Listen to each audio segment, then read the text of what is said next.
అందరికీ నమస్తే. నేను మీ ప్రశాంత్. రాజన్న సిరిసిల్ల జిల్లాలో రెండో విడత సర్పంచ్ ఎన్నికల ప్రచారం జోరుగా కొనసాగుతుంది. ప్రస్తుతం అయితే ఇక్కడ మనం బోయినపల్లి మండలం స్తంభంపల్లి గ్రామ సర్పంచ్ అభ్యర్థిగా పోటీలో ఉన్నటువంటి అక్కన్నపల్లి కరుణాకర్ ప్రస్తుతం మనతో పాటు ఉన్నారు.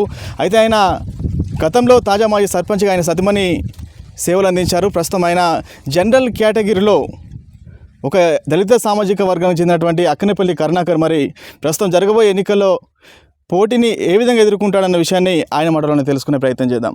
అన్న నమస్తే. అన్న నమస్తే అన్న. ఎలా ఉన్నారు? Okay, fine. సర్పంచ్ ఎన్నికలు వస్తున్నాయి, గ్రామంలో మరి ఎలా ఉంది, ప్రచారం ఎలా కొనసాగిస్తారు? అంటే ప్రస్తుతానికి స్తంభంపల్లి గ్రామ ప్రజలు కూడా ఇప్పుడు నిలబడ్డ అభ్యర్థులల్లా పనిచేసే బిడ్డ ఎవరు, అర్ధరాత్రి కూడా ఆపద వస్తే ఉరికొచ్చి పనిచేసేటోళ్ళు ఎవరు, సమస్యల మీద అవగాహన ఉన్నోళ్ళు ఎవరు, ఒక సమస్యకు పరిష్కారం దొరకాలంటే ఏ ఆఫీస్కి వెళ్ళాలో, ఏ ఆఫీసర్ని కలవాలనేటువంటి అవగాహన కలిగిన వ్యక్తి కరుణాకర్ అనేది ప్రజలలో సాధారణంగా కామన్ మ్యాన్ నుంచి అందరి మధ్యలో ఉన్నది. రెండవది అంటే మా సతీమణి సర్పంచ్గా గ్రామ ప్రజలు అవకాశం ఇచ్చినందుకు ఈ గ్రామంలో కూడా చాలా అభివృద్ధి కార్యక్రమాలు చేసినాం. కాబట్టి ఈసారి కూడా రెండోసారి ఆశీర్వదించండి అని ప్రజల మధ్యలోకి వెళ్ళినప్పుడు, బిడ్డ లాస్ట్ టైం కూడా నువ్వు పనిచేసినావు, ఊరిని ఏం ఖరాబ్ చేయలేదు, మరి ఆ విధంగా అభివృద్ధి చేసిన బిడ్డ కాబట్టి మళ్ళీ కూడా నీకు అవకాశం ఇస్తే ఊరు ఇంకా ముందుకెళ్ళే అవకాశం ఉంటుంది, తప్పకుండా ఆశీర్వదించమని ప్రజల నుంచి మంచి స్పందన రావడం జరుగుతుంది. మీ ఛానల్ ద్వారా కూడా స్తంభంపల్లి గ్రామ ప్రజలకు లాస్ట్ టైం మాకు అవకాశం ఇచ్చి ఆశీర్వదించినందుకు, మీరు ఇచ్చిన అవకాశాలను బట్టి నేను గ్రామాన్ని డెవలప్మెంట్ చేసినందుకు మళ్ళీ మీ ముందుకు వస్తున్నా కాబట్టి మీరు మళ్ళీ ఆశీర్వదించాలని వారిని కోరుకోవడం జరుగుతుంది. అయితే రాజన్న సిరిసిల్ల జిల్లా బోయినపల్లి మండలంలో ఎక్కడ లేని విధంగా మీ గ్రామంలో ఎక్కువ మంది అభ్యర్థులు సర్పంచ్ అభ్యర్థులు పోటీ చేస్తారు. అందులో మీ ఊరు జనరల్ స్థానం, మీరేమో దళిత సామాజిక వర్గానికి చెందినటువంటి వ్యక్తి. అంటే ఈ జనరల్ స్థానంలో మీరు ఏ విధంగా బయటపడదాం అనుకుంటారు? అయితే ఒకటే, నేను ప్రజలు ఇచ్చిన అవకాశాన్ని బట్టి గతంలో 5 years నేను ఏ విధంగా అయితే అభివృద్ధి కార్యక్రమాలు చేసినో ఆ అభివృద్ధి కార్యక్రమాలే నన్ను మళ్ళీ ప్రజలు ఆశీర్వదిస్తారని చెప్పేసి నేను అనుకుంటున్నాను. ఎందుకంటే ఈ గ్రామంలో దాదాపుగా 70-80 లక్షల సీసీ రోడ్లు గల్లీకి పోయడం జరిగింది. అదేవిధంగా ఉచిత వాటర్ ప్లాంట్, ఇక్కడ వాటర్ సమస్య ఉండే, తాగడానికి ఫ్లోరైడ్ ఎక్కువ ఉంటుంది స్తంభంపల్లిలో, ఉచిత వాటర్ ప్లాంట్ అనేది ఏర్పాటు చేసి కార్డు సిస్టమ్ పెట్టి ఎనీ టైం నీళ్లు తీసుకొచ్చుకోవడానికి కూడా ప్రజలకు ఇబ్బంది లేకుండా చేసిన సందర్భం ఉంది. బతుకమ్మ తెప్ప కట్టినాము. ఇవాళ ఒక సిటీ టైపు, అంటే ఒక మోడల్ విలేజ్ లెక్క ఇవాళ రోడ్డు నెంబర్స్ వేసి కూడా సిటీ మోడల్గా చేసుకోవడం జరిగింది. ఇట్లా ఈ గ్రామంలో సీసీ కెమెరాలు కానీ, మైక్ సెట్ కానీ, ఒకవేళ మద్య నిషేధం కానీ, ఇట్లా చెప్పుకుంటూ పోతే చేసే అభివృద్ధి కార్యక్రమాలు ప్రజలు నిత్యం అబ్జర్వేషన్ చేశారు. అన్నిటికంటే ముఖ్యం, ఇప్పుడు ఎన్నికలు గెలిచేంత వరకు మేము ఎన్నో రకాలుగా మాట్లాడతారు అభ్యర్థులు, కానీ గెలిచిన తర్వాత ప్రజలను పట్టించుకోరు. అట్లా కాకుండా కరోనా టైంలో కూడా నేను ఇళ్ళ మధ్యలో ఉండి ప్రజలకు సేవ చేయడం జరిగింది. ముఖ్యంగా ఇక్కడ మాకు గంజివాగా అనేది బ్రిడ్జ్ కూడా దానికోసం ఫైట్ చేయడం జరిగింది. ఇట్లాంటి పని చేసే బిడ్డ, ప్రజల కోసం నిరంతరం పోరాటం చేసే బిడ్డ, మరి గెలిపిస్తే లాభమే జరుగుతుంది కదా. ఇది జనరల్ ఎన్నిక అయినా లేకపోతే రిజర్వేషన్ ఎన్నిక అనేది మా స్తంభంపల్లి గ్రామ ప్రజలు మాత్రం చూస్తలేరు. ఎందుకంటే ప్రీవియస్ నేను చేసిన అభివృద్ధి అనేది చాలా బాగుంది కాబట్టి దాన్ని కూడా మేము ఒక క్యాలెండర్ రూపంలో తీసి ప్రజల మధ్యకు తీసుకెళ్ళినాం. కాబట్టి పని చేసేటోడే కావాలి మాకు అనే కాన్సెప్ట్ మీద మాత్రం స్తంభంపల్లి గ్రామ ప్రజలు ఉన్నారు. ఆర్థిక శక్తి మరి అక్కన్నపల్లి కరుణాకర్కు ఉందా అంటే ఏం చెప్తారు? మరి సర్పంచ్ ఎన్నికల్లో కట్టెక్కేందుకు ఎన్ని లక్షల రూపాయలు ఖర్చు పెట్టబోతున్నాడు? వాస్తవానికి ప్రజలకు అంటే నేను అంటే మద్యమో లేకపోతే డబ్బులు పంచో గెలవాలని నేను అనుకుంటలేను. ఒకవేళ అలాంటి గెలిచే ఎన్నిక అలాంటి గెలుపు కూడా నాకు అవసరం లేదు. నేను పనిచేసే బిడ్డను, నిరంతరం ప్రజల మధ్యలో ఉండే బిడ్డను కాబట్టి ఖచ్చితంగా ప్రజలు కూడా గత ఎన్నికల లాగా లేదు, ఇప్పుడు కూడా ప్రజలు చైతన్యవంతమయ్యారు. ఎవరు గెలిపిస్తే, ఇప్పుడు ఎవరైనా అభ్యర్థులు ఇంకొక వారం రోజులు, సో ఇంకా 2-3 రోజులు అయితే అయిపోతుంది. వారం 10 రోజులు మా దగ్గరికి వచ్చి మాట్లాడేటోడు కాకుండా ఎల్లవేళలా మాకు అర్ధరాత్రి ఫోన్ చేసినా కూడా గతంలో సర్పంచ్ కాకముందు, అయిన తర్వాత, ఇప్పుడు ఎప్పుడైనా గ్రామంలో ఉండి ప్రజలకు సేవ చేసే బిడ్డ కాబట్టి ఖచ్చితంగా పని చేసేటోళ్ళకి అధికారం ఇస్తారు కాబట్టి డబ్బుతో అవసరం లేదని నేను అనుకుంటున్నా. ఎందుకంటే స్తంభంపల్లి గ్రామ ప్రజలు చైతన్యవంతులు, వాళ్ళు దగ్గర ఉండి 5 years ఎట్లాంటి అభివృద్ధి చేసారు, మాకు ఇప్పుడు ఎలాంటి వ్యక్తి కావాలనేది చూస్తున్నారు తప్పించి వాళ్ళు కులమో, మతమో, డబ్బో, మద్యమో దేన్ని చూడరనేది నాకు గట్టి నమ్మకం ఉంది. మా స్తంభంపల్లి గ్రామ ప్రజలు కూడా చైతన్యవంతులు, పనిచేసే బిడ్డనే గెలిపించుకుందాం, గ్రామాన్ని అభివృద్ధి చేసుకుందాం అనే ఆలోచనలో మాత్రం ప్రజలు ఉన్నారని నేను భావిస్తున్నా. అంటే రాజకీయాల్లోకి మీరు ఎప్పుడు వచ్చారు? అసలు మీ కుటుంబ నేపథ్యం ఏంటి? అసలు మీరు ఎంతవరకు చదువుకున్నారు? నాది డిగ్రీ అయిపోయింది. ఆ తర్వాత ఆర్థిక ఇబ్బందులను బట్టి ఇంకా పై చదవలేకపోయినా, పెళ్లి చేసుకున్నాం, పిల్లలు, ఈ విధంగా ఆర్థిక భారం పడ్డది. మా మిస్సెస్ని కూడా MA తర్వాత బీఈడి కూడా చదువులు చదివించి చదువునే నమ్ముకొని చదువునే ఆయుధంగా మేము ముందుకెళ్తున్నాం. ఆమె సర్పంచ్ అయినప్పుడు కూడా చదువు పట్ల మక్కువ ఉండడం వల్ల చదివిపించినాం. అదేవిధంగా నా ఉద్యమ నేపథ్యం ఏంటంటే విద్యార్థి దశ నుంచి ప్రశ్నించడం అనేది మనకు అలవాటు అయిపోయింది. అంటే ఫీజు రీఎంబర్స్ కానీ విద్యార్థులకు అన్యాయం జరిగినప్పుడు కానీ లేకపోతే హాస్టల్లో ఫుడ్ పాయిజన్ అయినప్పుడు సరైన ఫుడ్ పెట్టకపోయినప్పుడు ఆ చిన్నతనం నుంచే ఈ ఉద్యమం నేపథ్యం అనేది మనకు ఉన్నది కాబట్టి ఆ దశ నుంచే గ్రామంలో నాకు అవకాశం వచ్చినప్పుడు ఇలా దేశాన్ని మార్చుదామన్నటువంటి ఎంతోమంది మహనీయులు వాళ్ళు ఉద్యమాలు చేసారు.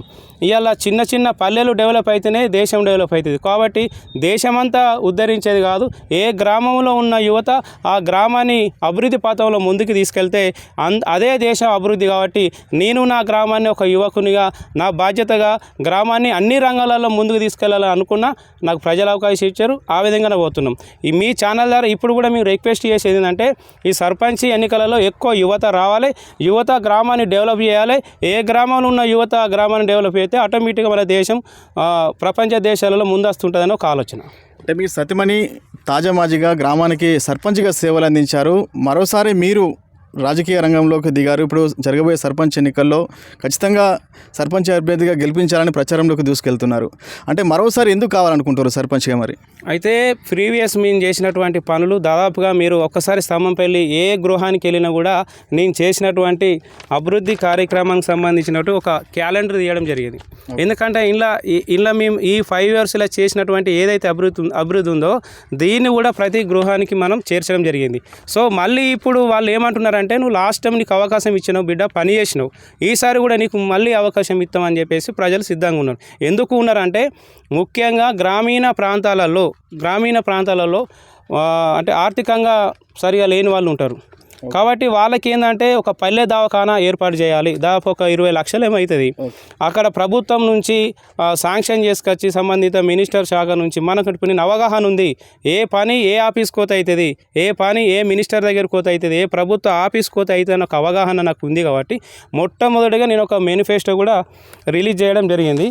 ఈ మేనిఫెస్టో దాదాపుగా మా గ్రామంలో ఉన్న ప్రతి కుటుంబానికి కూడా చేరింది. ప్రతి యువకుడు కూడా చదువుతున్నాడు, గ్రామంలో ఉన్న ప్రతి గ్రామ పెద్దలు కూడా చూస్తున్నారు. ఎందుకు మనం ప్రధానంగా దీన్ని ముందుకు వస్తున్నామంటే నిలబడ్డ అభ్యర్థులు కామన్గా నన్ను గెలిపిరి నాకు అవకాశం వచ్చింది అంటారు తప్పించి అసలు నేను గెలిపిస్తే ఈ గ్రామానికి ఇది చేస్తాను ఒక క్లారిటీ లేదు. వాళ్ళకి ఏంటంటే అవకాశం వచ్చింది, డబ్బులు వంచాలి, ఇంకోటి వేయాలి, గెలిచినాక కథం అయిపోతుంది. కాబట్టి మేము మా స్తంభంపల్లి గ్రామ ప్రజలకు చెప్పేది ఏంటంటే నిలబడ్డ అభ్యర్థులు ఎవరు గెలిచినా మీకు పని కావాలంటే మీరు మళ్ళీ వాళ్ళ దగ్గరికి ఇవ్వాల్సి ఉంటుంది. కానీ కరుణాకర్ అనేటువంటి మీ బిడ్డ ఏ అర్ధరాత్రి ఫోన్ చేసినా కూడా మీకు ఏ అవసరం ఉన్నా కూడా మీ ఇంటికి వచ్చి పని చేసిపోతాడు. కాబట్టి ప్రజలలో ఆ నమ్మకం ఉంది. ఎందుకంటే ఇప్పుడు నేను మాటల ద్వారా కాకుండా చేతుల ద్వారా లాస్ట్ 5 years చేసినాం కాబట్టి అలాంటి నాయకుడే కావాలని మా ప్రజలు కోరుకుంటారు.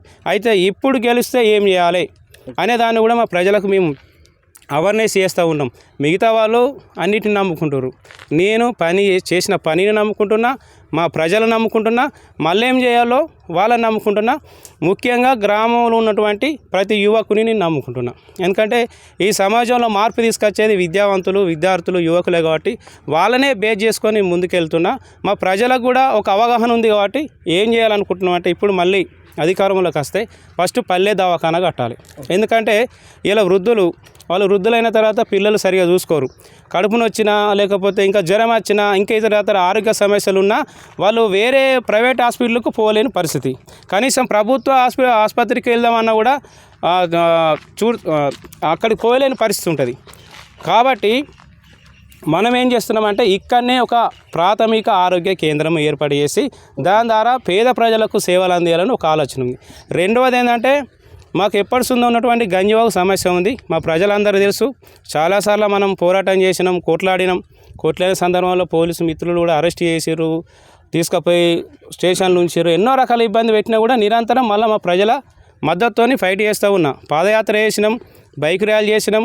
దాని గురించి చిన్నపాటి వర్షం వచ్చి వరద రంగానే బారిగేడు పెట్టడం, అక్కడ ఉండడం, ప్రజలు జాగ్రత్త ఉండాలని హెచ్చరిక బోర్డు పెట్టడం, ఇలాంటి యువత సహకారంతో చాలా పనులు చేసినాం. కాబట్టి రెండో పాయింట్గా బ్రిడ్జిని వెంటనే ఆ వర్క్ కూడా పూర్తయ్యే విధంగా చూడాలనే ఒక ఆలోచనతో పాటు బోన్పేల్ నుంచి వేములవాడకి ఏదైతే రోడ్డు ఉందో అది పంచాయతీరాజ్లో ఉంది, దాన్ని R&Bకి మార్చి డబుల్ రోడ్గా చేయాలనేటువంటి ఒక ఎజెండాతో కూడా మనం ముందుకు రావడం జరుగుతుంది. దీనివల్ల ఏమవుతుందంటే ఫస్ట్ రవాణా పెరుగుతుంది. ఆ రవాణా పెరిగిన తర్వాత ఒక కూరగాయల మార్కెట్ అంటే మా గ్రామంలో చాలామంది కూడా రైతులు పంట పండించి కూరగాయలు మార్నింగ్ 4 గంటలకు 3 గంటలకు తీసుకుపోయి మార్కెట్లో పోసి అగ్గో ధరకు పోసేస్తున్నారు. అదే ఇక్కడ మా కూరగాయల మార్కెట్ కట్టినాం అనుకోండి, ఓ 40-50 మంది రైతులు కానీ రోజు మారుబేరం చేసుకున్నటువంటి మా గ్రామంలో ఉన్న పేదలు కానీ ఆ మార్కెట్ యార్డ్ కట్టడం వల్ల వాళ్ళు అక్కడికి వచ్చి కూరగాయలు అమ్ముకొని జీవనం కొనసాగిస్తారు. అంటే అల్టిమేట్ ఆ డెవలప్మెంట్తో పాటు ప్రజలకు అవసరమైనది కూడా మనం తీర్చాలి కాబట్టి అలాంటి ఆలోచన కూడా మా గ్రామ ప్రజలకు నేను వివరిస్తున్నా కాబట్టి అదొక పాయింట్ ద్వారా వెళ్తున్నాం. ఇట్లా 1 ఇయర్కి ఒకసారికి మెగా జాబ్ మేళ అంటే చదువుకున్న విద్యార్థులు ఉంటారు, సంవత్సరానికి మనం మార్కెట్లో తిరుగుతూ ఉన్నాం కాబట్టి ఉన్న పరిచయాల ద్వారా జాబ్ మేళ కానీ ఇంకా 6 మంత్స్కి ఒకసారి హెల్త్ క్యాంప్ కానీ ఇలాంటి కొన్ని అంశాల ద్వారా మేము ముందుకు వెళ్తున్నాం కాబట్టి ఖచ్చితంగా ప్రజలు వారు ప్రజలకు అవసరమయ్యేదే ఖచ్చితంగా ఆలోచిస్తారని నేను అనుకుంటున్నా. ఎందుకంటే గతంలో కూడా నేను నిలబడ్డప్పుడు డబ్బులు ఖర్చు పెట్టాలి లేకపోతే ఇంకోటి చేయాలనే లైనప్ మీద రాలే. పని చేసినా ఉద్యమించినా కొట్లాడేటోడు విద్యార్థి నాయకుడు అని అవకాశం ఇచ్చారు. దాన్ని ప్రూవ్ చేసినాం కాబట్టి మరొక అవకాశం కూడా ప్రజలు ఇవ్వాలని కోరుతున్నా. వాళ్ళు కూడా విల్లింగ్ ఉన్నారు. బిడ్డ నువ్వు పని చేసినావు, పని చేసేటోడు కావాలి, ఇప్పటి మంది మాయ మాటలు చెప్పేటోడు కాదు, నిన్ను ఖచ్చితంగా గెలిపించుకుంటామని చెప్పేసి కూడా గ్రామంలో ఉన్న యువత కానీ గ్రామ పెద్దలు కానీ ముఖ్యంగా మహిళలు కూడా చాలా వరకు కూడా వాళ్ళు కూడా ముందుకొచ్చి మనకు పని చేసేటోడు కావాలి, పిల్లతో ఉరికొచ్చేటోడు కావాలని ఒక ఆలోచన మీద ఉన్నారు. అంటే రాష్ట్ర ఎన్నికల సంఘం మీకు జరగబోయే ఎన్నికల్లో ఏ గుర్తు కేటాయించింది, ఆ గుర్తుపై గ్రామంలో ఎలాంటి విస్తృత ప్రచారం చేస్తారు మరి? అంటే మనకు బ్యాట్ సింబల్ వచ్చింది. ఎంతమంది? 8 మంది పోటీలో ఉన్నారు. నాది 3వ నెంబరు బ్యాట్ గుర్తు. సో సాధారణంగా గుర్తు అనేది అందరిలో నిరంతరం అంటే క్రికెట్ ఆడేది కానీ లేకపోతే ఇప్పుడు క్రికెట్ ఆడే ఆట కూడా ఫేమస్ కాబట్టి బ్యాట్ అనేది ఫస్ట్ సింబల్ ప్రతి ఒక్కరి అంటే చిన్నపిల్లల నుంచి పండు ముసలి వారు కూడా బ్యాట్ అంటే తెలియని వాళ్ళు ఉండరు. అట్లనే ఈ చిన్నపిల్లల నుంచి పండు ముసలి వారు కూడా కరుణాకర్ బిడ్డ పని చేసిండు, అభివృద్ధి చేసిండు అని కూడా ఒక అవగాహన ఉంది కాబట్టి ఖచ్చితంగా విక్టరీ వైపే ఇలా బ్యాట్ ఎప్పుడైతే మా దగ్గర ఉన్న యూత్ అందరూ కూడా ఎప్పుడైతే బ్యాట్ సింబల్ వచ్చిందో అప్పుడే మనం విక్టరీ కొట్టినాం, మంచి సింబల్ వచ్చింది, మనకు ఇది కలిసించే అంశంగా అని చెప్పేసి కూడా అందరూ మాట్లాడుకుంటారు. నేను కూడా అట్లనే భావిస్తున్నాను. మరోసారి ఖచ్చితంగా విజయాన్ని అందుకుంటారని మీరు అనుకుంటారా? 100% విజయాన్ని మేము అందుకుంటాం. ఎందుకంటే 15-20 ఏళ్ళ క్రితం ఉన్నటువంటి ప్రజలు కానీ అప్పుడున్న చైతన్యం కానీ ఇప్పుడున్న చైతన్యం చాలా తేడా ఉంది. ఎందుకని ఇప్పుడు ఎవరైనా చూస్తారు కదా, నిన్న మొన్న మందలియని వాళ్ళు, నిన్న మొన్న మనల్ని పట్టించుకున్న వాళ్ళు ఇలా రాగానే అక్క బావ అనో లేకపోతే తమ్మి నమస్తే బాపు అనో లేని కొత్త మర్యాదలు చేస్తున్నారు. అంటే ఆ కొత్త మర్యాదలు ఆటోమేటిక్గా ప్రజలకు అర్థమవుతుంది. ఈయన కేవలం ఓటు కోసం మాత్రమే ఇలాంటి ఆలోచనలు చేస్తుండే తప్పించి మరి గతంలో ఒక్కసారి ఆపద పడ్డా మన కోసం రాలే, గతంలో ఏదైనా పని పడితే మన కోసం రాలే. కానీ కరుణాకర్ అనే బిడ్డ 24 గంటలు ఎప్పుడు అవసరం పడ్డా కరోనా కష్టకాలంలో కావచ్చు, వాళ్ళ పిల్లల చదువుల విషయంలో కావచ్చు, ఎవరైనా హాస్పిటల్ ఉండి బిల్లు ఎక్కువ అయితే బిల్లు తగ్గించే విషయంలో కావచ్చు, పోలీస్ స్టేషన్ కానీ రెవెన్యూ కానీ హెల్త్ కానీ ఇట్లా ఏ రంగంలో చూసినా కూడా మనం పిలవంగానే చేసినాం. ఇంకో మరీ ముఖ్యంగా ఏంటంటే ఈ గ్రామంలో ఏ ఒక్కరి దగ్గర కూడా ఒక 1 MP కూడా లంచం తీసుకొని పనిచేయలేదు. ఏదైతే ప్రజలు నాకు నిస్వార్థంగా వాళ్ళు అధికారం ఇచ్చారో బిడ్డ 5 ఏళ్ళు నువ్వు పరిపాలించు, నువ్వే సరైన నాయకుని అని ఎంత నిస్వార్థంగా నాకు ఇచ్చారో అంతకు రెట్టింపు నిస్వార్థంగా నేను పనిచేసిన. మీరు విలేజ్లో ఎక్కడైనా ఎంక్వైరీ చేసుకొని ఎవరి దగ్గర కూడా డబ్బులు తీసుకొని ఫైరోగ్ పేరు మీద డబ్బులు తీసుకొని ఇంకో రకంగా చేయలే. కాబట్టి ఇలాంటి స్వచ్ఛమైన నాయకుడు, అవగాహన ఉన్న నాయకుడు, పనిచేసిన నాయకుడు, యువకుడు కావాలని ప్రజలు కోరుకుంటారు. కాబట్టి ఖచ్చితంగా విజయం వైపు మేము వెళ్తున్నాం. ప్రజలు కూడా మమ్మల్ని ఆ విధంగా ఆశీర్వదిస్తారని నమ్మకం నాకు ఉంది. చివరిగా మీ గ్రామస్తులకు, స్తంభంపల్లి గ్రామస్తులకు మీ గురించి బ్యాట్ గుర్తు గురించి ఏం చెప్తారు?